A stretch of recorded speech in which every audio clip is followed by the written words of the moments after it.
Hello guys, today I'm going to be counting down my top 10 coasters. So first, welcome to my channel. This is my first video. So yeah, let's get straight into it. So, my 10th favorite coaster is Expedition Everest at Disney's Animal Kingdom. This coaster, there's just something about it that makes it so awesome. Like, the theming helps a lot, but it's an overall pretty intense ride. Like, just the turn out of the drop, that's just one awesome element.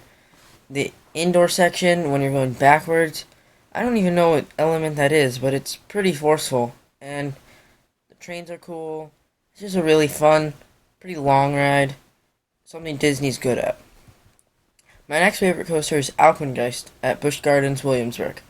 This is not my favorite invert, but it is a very fun ride. Like, some of the inversions can be a bit rough.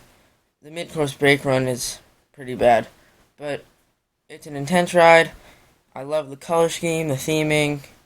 So, while it does have its flaws, but it's not as rough as many people say, it's still a good ride, and that's what matters. That Cobra roll is actually pretty good, though. And, yeah. The Zero G roll, also, it's probably my favorite. If I had to think, Hydra's is up there too, but it's a pretty fun element, especially going over the snow.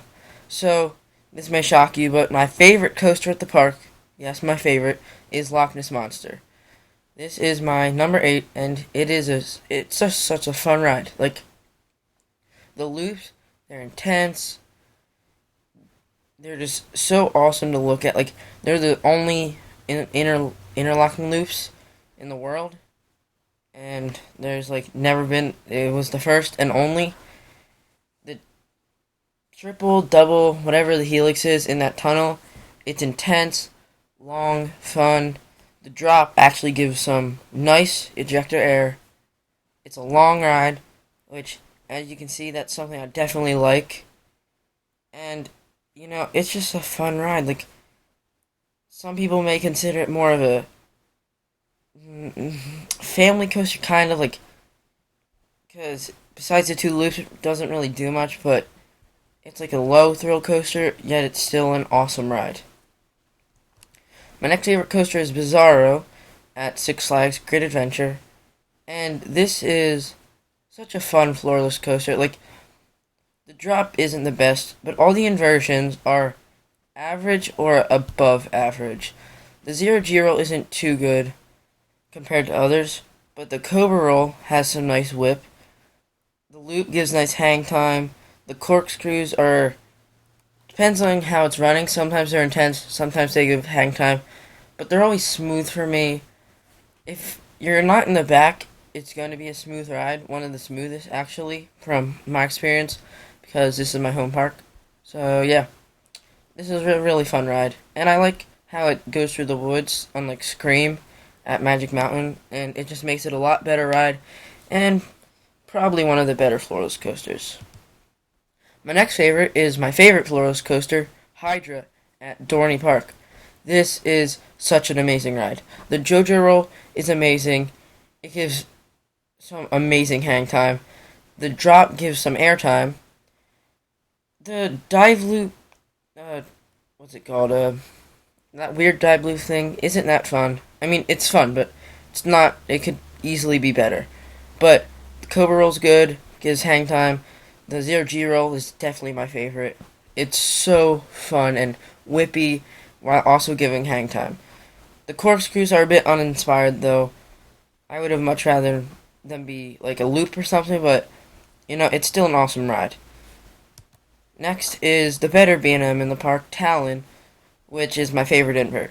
So, this is just a pretty intense ride. A lot of people agree, but a lot of people don't. Like, the drop is actually very fun. Like, it may not seem like it, but it's actually awesome.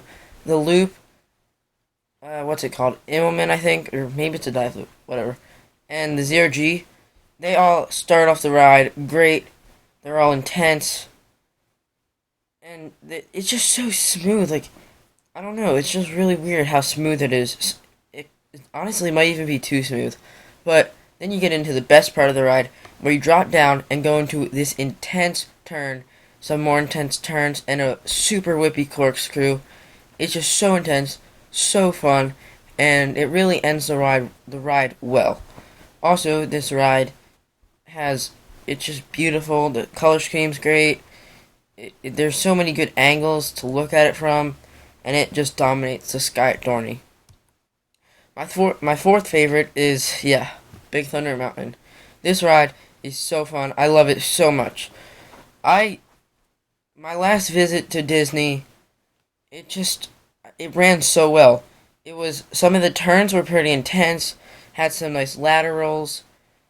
There was some like the hand and head choppers with the amazing theming made it so fun. It added to the intensity. There was airtime, yes. In the back, I had so amazing ejector, such amazing ejector, whatever. It was just amazing. Some of the best ejector I've experienced, and the night ride on this is insane. Like, you just have to experience it yourself. I don't remember it being that good from the first time I visited, but this last April, I think, April, it was so good. So it's a long ride yet again. The restraints are awesome. If you sit next to a bigger person, oh my god, you're gonna be flying. My next favorite coaster is Steel Force. Speaking of airtime, just look at this picture. You fly through those hills, getting some amazing sustained ejector. The drop is fun. The next hill, you don't really get any airtime, but the helix is so fun. It's so long, intense, and you fly. You're going so fast. And then the only rough spot on this ride actually is going into the mid-course brake run, but it doesn't really take away from the ride. This is just an awesome ride with so much airtime, and it really makes me excited for other rides like Magnum. My second favorite coaster is Nitro, which is definitely my favorite hyper coaster. It's the drop. It's so good. You fly forever. You get floater airtime. The next turn isn't too fun.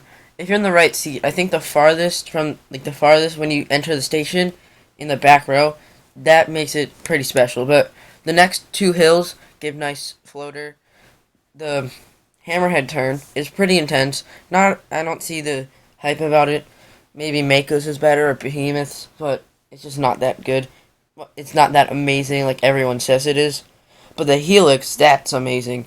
My one friend, he blacked out every time that we went on it. I don't black out. I don't even gray out on that. Maybe it's just me. I haven't grayed out on any coaster, not even like this or Batman or any of. I think those are some of the only ones that like I hear gray out on, but I don't know. The airtime at the end is so good. Sometimes it's ejector for me, sometimes it's floater. It really depends on how it's running, but there's always lots of airtime there. Unlike what many people have been saying, which I don't really understand how they say this is a bad ride. It just doesn't make sense to me. But as you can probably guess, my number one coaster is El Toro. This ride has probably the best ejector in the world. I don't think there's many coasters that can beat it. The drop is amazing. Probably my favorite coaster element.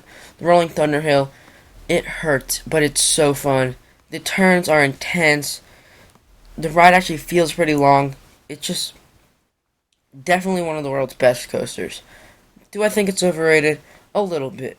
But it's still an amazing ride, and you can't deny that. And it's really not that rough. Like, I mean, some people say it is. It's not. I don't know what they're talking about. But it definitely deserves to be my number one. And yeah. So that's my top 10. I have some other videos being planned. So, yeah. Hope you enjoyed. Leave a like, subscribe, and yeah. Have a good day. Thank you.